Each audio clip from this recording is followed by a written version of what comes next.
আসসালামু আলাইকুম সুপ্রিয় দর্শক, এইমাত্র পাওয়া ঝড় বৃষ্টির নিম্নচাপের ভয়ানক দানবীয় আপডেটে আপনাদের সকলকে জানাই আন্তরিক শুভেচ্ছা ও অভিনন্দন। বন্ধুরা, আজকে সোমবার, আজকে 10 ফেব্রুয়ারি, আজ সকাল থেকেই কিন্তু বাংলাদেশ ও কলকাতার কিছু কিছু জায়গাতে ঝড় বৃষ্টির তাণ্ডব চালাতে পারে।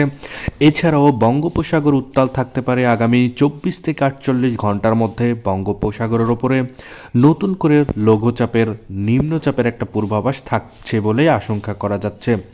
এছাড়াও আমরা দেখব আগামী 24 থেকে 48 ঘন্টায় আমাদের বাংলাদেশ ও কলকাতার কিছু কিছু জায়গাতে ঝড় বৃষ্টির সম্ভাবনা রয়েছে। সেই সকল জায়গাগুলির নাম এখনই আপনাদেরকে বলে দিচ্ছি। তাহলে চলুন বেশি কথা না বাড়িয়ে ভিডিওটি শুরু করা যাক। ভিডিওটি শুরু করার আগে ছোট্ট একটা রিকোয়েস্ট করবো, আপনি যদি আমাদের চ্যানেলে নতুন দর্শক হয়ে থাকেন তাহলে অবশ্যই আমাদের চ্যানেলকে এক্ষুনি সাবস্ক্রাইব করে পাশে থাকা নোটিফিকেশন বেল আইকনটি বাজিয়ে রাখুন বাংলাদেশ ও কলকাতার আবহাওয়াটার পূর্বাভাস সবার আগে দেখার জন্য। তাহলে চলুন এক নজরে আমরা দেখে আসি বাংলাদেশ ও কলকাতার আবহাওয়াটার পূর্বাভাস। তো প্রথমে আমরা যদি দেখি তাহলে সোমবার 10 ফেব্রুয়ারি সকাল থেকে দুপুর অর্থাৎ 11টা-12টা পর্যন্ত আমরা দেখতে পাবো বাংলাদেশের নর্মাল থাকবে। তবে 11টার পর থেকেই বাংলাদেশের বেশ কিছু জায়গাতে অতিরিক্ত মাত্রায় কালোযুক্ত মেঘ জমবে, তার সাথে ঝড় বৃষ্টির সম্ভাবনা রয়েছে। তো সেই জায়গাগুলির নাম চলুন এক নজরে নেওয়া যাক। তো প্রথমে আমরা দেখতে পাচ্ছি দিনাজপুর, রংপুর থেকে শুরু করে বিরামপুর, পীরগঞ্জ, সিলমারিয়া থেকে শুরু করে ছড়াগাছাড়, রাজীবপুর, বাহাদুরবাগ থেকে শুরু করে নালিতাবাড়ি, ফুলপুর, বাঘমারা, নেত্রকোনার আশেপাশে, এছাড়াও ফেনারবাগ থেকে শুরু করে আমরা দেখতে পাচ্ছি মৌলভীবাজারের কিছু কিছু জায়গাতে অতিরিক্ত মাত্রায় কালোযুক্ত মেঘ জমতে পারে। সে মেঘের কিন্তু বৃষ্টিপাতের সম্ভাবনা রয়েছে। তবে সব জায়গাতে যে বৃষ্টিপাত হবে তার কোনো গ্যারান্টি নেই। তবে মেঘলাযুক্ত আকাশ থাকবে এটা কিন্তু গ্যারান্টি হয়েছে বলেই আবহাওয়াবিদরা বলেছে। এছাড়াও আমরা স্যাটেলাইট রাডারের মাধ্যমে সেটা কিন্তু দেখতে পাচ্ছি। এছাড়াও বাংলাদেশের সব জায়গায় কম বেশি ফাঁকা থাকবে, কোনো ধরনের ঝড় বৃষ্টি হবে না বলেই আশঙ্কা করা যাচ্ছে।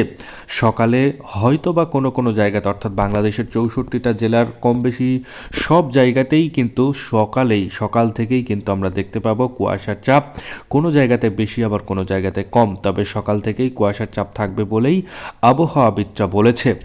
এছাড়াও আমরা স্যাটেলাইট রাডারের মাধ্যমে সেটা কিন্তু দেখতে পাচ্ছি। এছাড়াও 11টা AM এর দিকে আমরা দেখতে পাচ্ছি কলাঘাট, কলকাতা, চন্দননগর থেকে শুরু করে হলদিয়া, গঙ্গাসাগর, জালেশ্বরের আশেপাশে মেঘলাযুক্ত আকাশ থাকতে পারে, ঝড় বৃষ্টির সম্ভাবনা রয়েছে বলেই আবহাওয়াবিদরা বলেছে।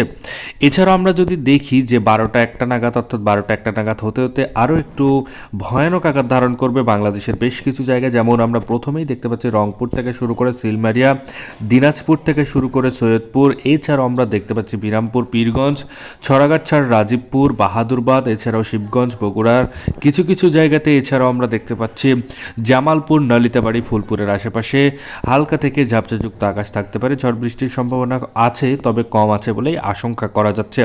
এছাড়াও ময়মনসিংহ, মাদান থেকে শুরু করে সিলেট এবং কিশোরগঞ্জ, মৌলভীবাজারের আশেপাশেও কিন্তু একই ধরনের আপডেট থাকতে চলেছে আগামী সোমবার 10 ফেব্রুয়ারিতে। এছাড়া আমরা যদি 5টা নাগাদ যাই, সন্ধেবেলার আপডেট আমরা শুধুমাত্র দেখতে পাচ্ছি রংপুরের কিছু কিছু জায়গাতে হালকা থেকে ঝাপসাযুক্ত আকাশ থাকতে পারে, ঝড় বৃষ্টির সম্ভাবনা খুবই কম বলেই আশঙ্কা করা যাচ্ছে। প্রথমে আমরা দেখতে পাচ্ছি দেবীগঞ্জ, জলঢাকা, লালমনিরহাট, রংপুর, সৈয়দপুর, দিনাজপুর, পীরগঞ্জ, এছাড়াও সিলমারিয়া, পীরগঞ্জ, এছাড়াও আমরা দেখতে পাচ্ছি রাজীবপুরের আশেপাশে হালকা থেকে ঝাপসাযুক্ত আকাশ থাকতে পারে, ঝড় বৃষ্টির সম্ভাবনা খুবই কম বলেই আশঙ্কা করা যাচ্ছে। এই জায়গাগুলোতে সকাল থেকে এবং বিকাল পর্যন্ত কিছু কিছু জায়গাতে আমরা দেখতে পাচ্ছি যে কুয়াশার চাপ থাকতে পারে বলে আশঙ্কা করা যাচ্ছে। এছাড়াও বঙ্গোপসাগর উত্তাল হবে আগামীকাল, অর্থাৎ আগামীকাল মঙ্গলবারের দিকে উত্তাল হতে পারে। 100% গ্যারান্টি নেই যে হবে, সেটা কিন্তু আপডেট আজকের এই ভিডিওতে দেখাবো না, কালকে সেই ভিডিওতে দেখাবো। অবশ্যই সেই ভিডিওটি দেখার জন্য আমাদের চ্যানেলকে সাবস্ক্রাইব করে সাথে থাকবেন। ধন্যবাদ সবাইকে ভিডিওটি সম্পূর্ণ দেখার জন্য।